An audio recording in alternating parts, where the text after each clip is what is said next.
White supremacists lean on crypto, says Anti-Defamation League report on extremists. The report says white supremacist groups are drawn to crypto funding, but the amounts are relatively small, and it doesn't make a case that digital assets are paying for illegal activity. White supremacist groups in the U.S.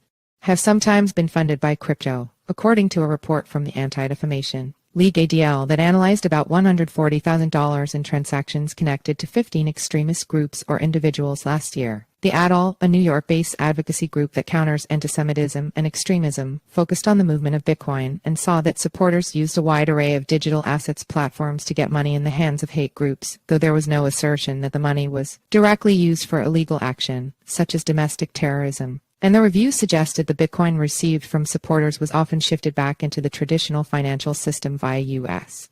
banks. Extremists have increasingly turned to cryptocurrency due to the mistaken belief that the technology offers anonymity and is impervious to deplatforming, noted the report from the ADL Center on Extremism, examining how the assets made their way into the hands of white nationalists. Neither of these assumptions are accurate, but extremists have benefited from the lenient practices of cryptocurrency platforms, which often allow extremists to use their services. About half of the transactions tracked by the ADL went through U.S.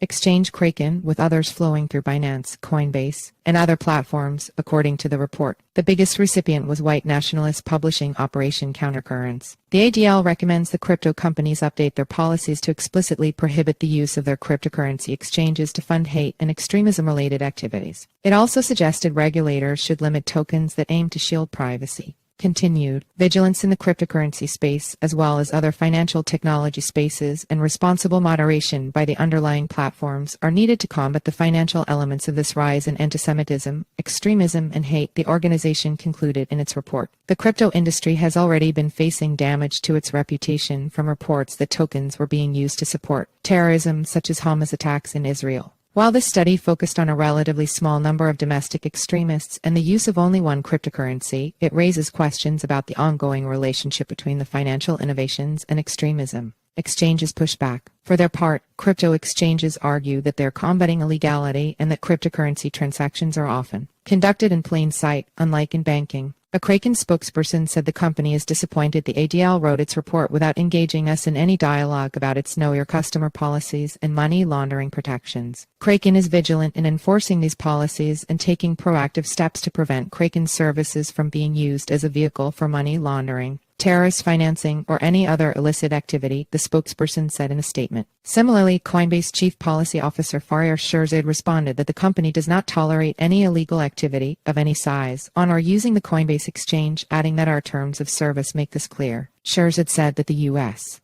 exchange is under clear rules around anti-money laundering and sanctions that apply to fiat and crypto. He said the report erred in its failure to differentiate law-abiding, regulated U.S. exchanges from offshore companies that have served as major hubs for illegal activity, and he added that CASE is still the preferred medium for criminals who want to avoid the transparent nature of the blockchain. While the crypto firms defended their efforts to stave off illegality, the report didn't make specific accusations about the money funding illicit activity. Extremist groups also rely on the traditional financial system, from online payments to credit cards to bank accounts, where the transparency the ADL used in its review isn't publicly available. But banning the groups from the mainstream financial network tends to raise questions of censorship.